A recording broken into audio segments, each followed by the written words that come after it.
Om Swastiastu. Perkenalkan, nama saya Ibu Surya Pratama dengan NIM 1902022377. Saya perwakilan dari kelompok 2 akan menjelaskan materi tentang laporan konsolidasi hubungan perusahaan induk dan anak. Adapun berikut anggota dari kelompok 2 yang terdiri dari 6 orang. Adapun 2 pokok bahasan yang akan kelompok kami jelaskan. Yang pertama ada pengendalian terhadap perusahaan lain melalui kepemilikan saham dan investasi pada perusahaan anak. Oke, untuk materi yang pertama yaitu pengendalian terhadap perusahaan lain melalui kepemilikan saham. Laporan keuangan konsolidasi adalah laporan yang menyajikan posisi keuangan dari hasil operasional untuk induk perusahaan dan beberapa anak perusahaan. Seakan-akan institusi tersebut merupakan satu perusahaan. Untuk mengendalikan manajemen dan operasi perusahaan lain dapat dilakukan dengan jalan pemilik sebagian besar dari atau seluruh modalnya saham. Meskipun perusahaan lain yang dimaksud masih tetap melanjutkan usaha dan mempertahankan identitasnya sebagai unit usaha yang terpisah. Kemudian ada perusahaan induk dan holding company. Hukum perseroan mempertahankan pengakuan yuridis terhadap status badan hukum induk dan anak perusahaan sebagai subjek hukum mandiri. Pengakuan yuridis terhadap badan-badan hukum induk dan anak perusahaan sebagai hukum mandiri berimplikasi terhadap aspek yuridis perusahaan grup sebagai bentuk jamak secara yuridis. Oleh karena itu, perusahaan grup sebagai bentuk jamak secara yuridis merupakan keniscayaan digunakannya hukum perseroan sebagai kerangka pengaturan bagi perusahaan grup. Kemudian holding company di Indonesia. Langkah penggabungan dan atau peleburan merupakan lawan atau kebalikan dari tindakan holding. Holding adalah suatu tatanan di antara sejumlah perseroan-perseroan yang secara yuridis masing-masing merupakan subjek hukum yang mandiri satu terhadap yang lain. Tetapi sebenarnya kesemuanya merupakan satu kesatuan ekonomis. Secara ekonomis, kepemilikannya mayoritas berada di satu tangan, dan jika perseroan-perseroan ini berdiri sendiri-sendiri, maka tidak lain semata-mata dari segi struktur yuridis. Inilah yang dinamakan sistem berpihak dalam struktur perseroan. Struktur seperti inilah yang acap kali disebut sebagai struktur holding, atau dalam kepustakaan Belanda sering disebut sebagai struktur concern, yang dalam praktik di negara kita acap kali disebut grup. Sebagaimana penjabaran di atas, induk perusahaan memiliki kewenangan untuk menjadi pimpinan sentral yang mengendalikan dan mengordinasikan anak-anak perusahaan dalam suatu kesatuan ekonomi. Pimpinan sentral ini menggambarkan suatu kemungkinan melaksanakan hak atau pengaruh yang bersifat menentukan. Pelaksanaan pengaruh dalam perusahaan grup dapat bersifat mengurangi hak atau mendominasi hak perusahaan lain atas kewenangan induk perusahaan untuk mengendalikan anak perusahaan. Induk perusahaan dianggap menjalankan fungsi sebagai holding company. Melanjutkan presentasi, sebelumnya saya Ibu Yoga Pranata, NPM 2395. Selanjutnya ada proses konsolidasi. Proses konsolidasi menambahkan secara bersama-sama laporan keuangan dari 2 atau lebih perusahaan legal yang terpisah, menghasilkan satu kumpulan laporan keuangan. Beberapa penyesuaian dan eliminasi dilakukan untuk menyusun LKK. Penyesuaian dan eliminasi tersebut dilakukan untuk akun yang terkait dengan transaksi dan kepemilikan antar perusahaan. Jurnal penyesuaian dan eliminasi hanyalah jurnal dalam kertas kerja konsolidasi. Tidak akan dipindahkan ke buku besar sesungguhnya dalam masing-masing perusahaan. Selanjutnya konsolidasi menurut SAK nomor 4. Semua perusahaan induk kecuali ada pengaturan khusus harus mengkonsolidasikan semua anak perusahaannya, baik yang ada di dalam negeri maupun di luar negeri. Baik pemilikan langsung maupun tidak langsung melalui anak perusahaan, lebih dari 50% saham berhak suara pada perusahaan lain.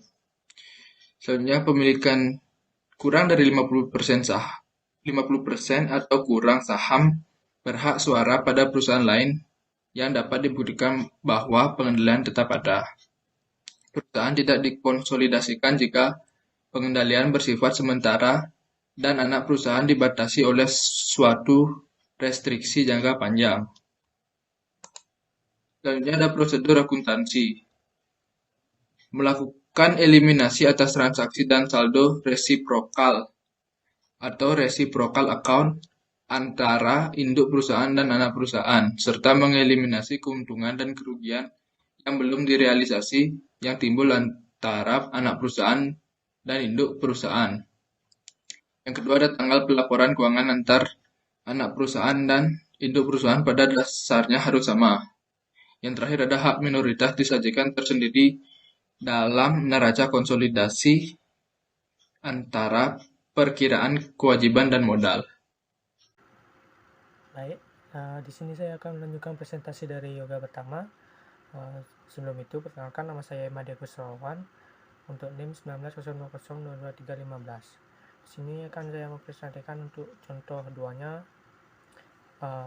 Untuk penyusunan neraca konsolidasi, jika perusahaan induk memiliki 100% saham perusahaan anak sebesar sesuai dengan nilai bukunya, perusahaan anak dalam keadaan surplus. Sebagai contoh, PT Dani membeli 250 lembar saham PT Prambini pada tanggal 1 Januari 2001 di pasar modal dengan harga persis sama dengan nilai bukunya, yaitu sebesar 150.000 per lembar. Adapun kekayaan PT Prambini pada tanggal tersebut terdiri dari aktiva senilai 45 juta dan hutang-hutang senilai 7.500.000. Sedangkan perincian hak-hak para pemegang saham pada saat tersebut sesuai dengan neraca pada tanggal yang sama adalah modal saham dalam kurung 250 lembar dengan nominal per lembarnya senilai 100.000. Dari hasil perkalian tersebut, 250 lembar saham dikali dengan 100.000 akan menghasilkan 25 juta. Untuk laba ditahan senilai 12.500.000 itu akan ditambahkan akan menghasilkan 37.500.000. Dengan terjadinya transaksi tersebut, aktiva, hutang, dan hak-hak para pemegang saham PT Dani adalah sebagai berikut. Untuk macam-macam aktiva tidak termasuk investasi. Berikut contoh neraca konsolidasi PT Dani dan perusahaan anaknya, yaitu PT Amini per 1 Januari 2001. Untuk aktiva, macam-macam aktivanya senilai 90 juta dengan jumlah aktiva 95 juta. Kewajiban dan ekuitas untuk macam-macam utangnya senilai 20 juta. Hak-hak pemegang saham, yaitu yang pertama modal sahamnya senilai 50 juta, untuk laba ditahannya 25 juta, dan dijumlahkan akan menghasilkan 75 juta. Jumlah utang dan ekuitasnya senilai 90 juta. Sekian presentasi dari saya, akan dilanjutkan oleh teman saya. Terima kasih. Baik, di sini saya akan melanjutkan presentasi dari teman saya. Perkenalkan, nama saya Gustiawi Putumeri Rizkolandari, NPM 19020223844. Di sini saya akan melanjutkan yang B, yaitu investasi pada perusahaan anak.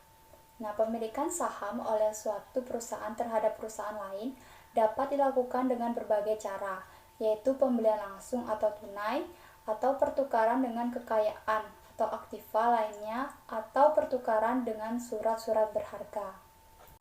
Selanjutnya ada pencatatan investasi pada perusahaan anak. Yang pertama itu ada sebuah perusahaan dapat memperoleh saham perusahaan lain lewat pembelian perkas, lewat penukaran dengan surat-surat berharga itu sendiri. Yang kedua, ada sebuah perkiraan investasi dibebani sebesar harga pokok saham yang diperoleh. Yang ketiga, apabila pembayarannya dilakukan per kas, maka perkiraan investasi ini didebet sebesar jumlah yang dibayarkan. Yang keempat, apabila aktiva lain diberikan dalam penukaran, maka investasi ini harus dicatat dengan nilai wajar aktiva yang diserahkan. Yang kelima, apabila surat-surat berharga sendiri di sebuah perusahaan diterbitkan dalam penawarannya dengan saham yang diperoleh, maka investasi ini harus dicatat dengan nilai wajar surat-surat berharga yang diserahkan dalam penukaran atau dengan nilai wajar saham yang diperoleh yang terbukti jelas. Yang keenam, ada investasi dalam saham perusahaan anak dilaporkan dengan judul investasi dalam neraca perusahaan anak. Perkenalkan, nama saya Niputudia Utari, NIM 1902022242. Saya akan melanjutkan presentasi dari teman saya. Contoh perhitungan. PT A dan perusahaan anaknya yaitu PT B neraca konsolidasi per 1 Januari 2001.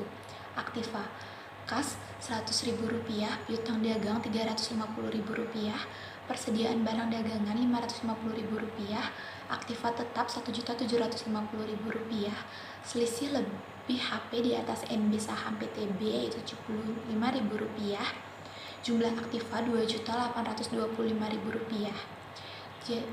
Kewajiban dan ekuitas. Utang dagang Rp350.000, hak-hak pemegang saham minoritas, modal saham 25 lembar Rp187.500, laba ditahan Rp37.500 dengan total Rp225.000. Perusahaan induk, modal saham 200 lembar sebesar 2 juta, laba ditahan sebesar Rp250.000 dengan total Rp225.000 ditambah Rp2.250.000 yaitu Rp2.475.000. Jumlah kewajiban dan ekuitas menjadi Rp2.825.000.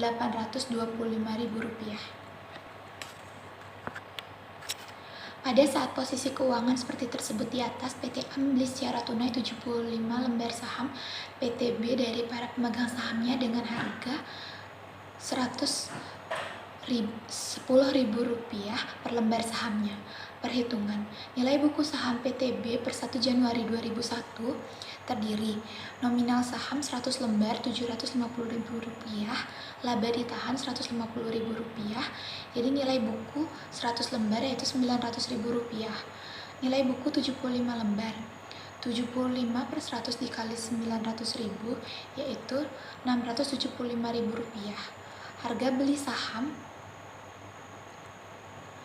75 dikali 10.000 rupiah yaitu Rp750.000. Selisih lebih harga perolehan di atas nilai buku saham yaitu Rp75.000. Jumlah tersebut dapat pula dihitung dengan cara sebagai berikut. Nilai per lembar saham pada tanggal 1 Januari 2001 Rp900.000 dibagi 100 yaitu Rp9.000 per lembar. Harga beli per lembar saham yaitu Rp10.000 per lembar. Selisih lebih harga perolehan per lembar saham yaitu Rp1.000. Untuk 75 lembar saham yang dibeli, jumlah selisih lebih harga perolehan di atas nilai bukunya adalah 75 dikali Rp1.000 yaitu Rp75.000. Perkenalkan, nama saya Niputu Ekawati, NIM 19020222399. Selanjutnya, PT A dan perusahaan anaknya PT B. Daftar lajur untuk penyusunan neraca konsolidasi per 1 Januari 2021. Aktiva kas PT A sebesar Rp50.000, PT B sebesar Rp50.000, sehingga neraca konsolidasi di debit sebesar Rp100.000. Piutang dagang PT A sebesar Rp200.000, PT B sebesar Rp150.000, sehingga neraca konsolidasi di debit sebesar Rp350.000. Persediaan barang dagangan PT A sebesar Rp250.000, PT B sebesar Rp300.000, sehingga neraca konsolidasi di debit sebesar Rp550.000. Aktiva tetap PT A sebesar Rp1.250.000, PTB sebesar 500.000 sehingga neraca konsolidasi di debit sebesar 1.750.000. Investasi saham PTB. PTA sebesar 750.000. Eliminasi 75% modal saham. Eliminasi di debit sebesar 562.500. Eliminasi 75% laba ditahan. Eliminasi di kredit sebesar 112.500. Selisih lebih HP di atas NB. Saham PTB di neraca konsolidasi di debit sebesar 75.000. Sehingga PTA totalnya 2.500.000, PTB sebesar 1 juta. Kredit macam-macam utang, PTA sebesar 250.000, PTB sebesar 100.000, sehingga neraca konsolidasi di kredit sebesar 350.000. Modal saham PTA sebesar 2 juta, sehingga neraca konsolidasi di kredit sebesar 2 juta. Laba ditahan PTA sebesar 250.000, sehingga neraca konsolidasi di kredit sebesar 250.000. Modal saham PTB sebesar 750.000. Eliminasi 75%. Eliminasi di debit sebesar 562.500. Pemilikan saham minor 25% di neraca konsolidasi kredit sebesar 187.500. Laba ditahan PTB sebesar 150.000. Eliminasi 75%, dieliminasi debit sebesar 112.500. Pemilikan saham minor 25% di neraca konsolidasi kredit sebesar 37.500. Sehingga total PTA 2.500.000, PTB 1 juta, eliminasi debit 675.000, eliminasi di kredit sebesar 675.000, neraca konsolidasi debit sebesar 2.825.000, neraca konsolidasi kredit sebesar 2.825.000. Selanjutnya, PTA dan perusahaan anaknya PTB. Neraca konsolidasi per 1 Januari 2021. Aktiva. Kas sebesar 100.000, piutang dagang sebesar 350.000, persediaan barang dagangan sebesar 550.000, aktiva tetap sebesar 1.750.000, selisih lebih HP di atas NB saham PTB sebesar 75.000, sehingga jumlah aktiva 2.825.000. Kewajiban dan ekuitas. Utang dagang sebesar 350.000, hak pemegang saham minoritas.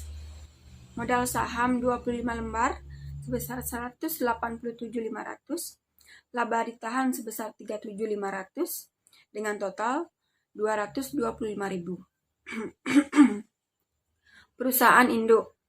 Modal saham 200 lembar sebesar 2 juta, laba ditahan sebesar 250.000 dengan total 2.250.000. Jumlah kewajiban dan ekuitas yaitu 2.825.000. Baik, demikianlah presentasi dari kami. Sekian dan terima kasih.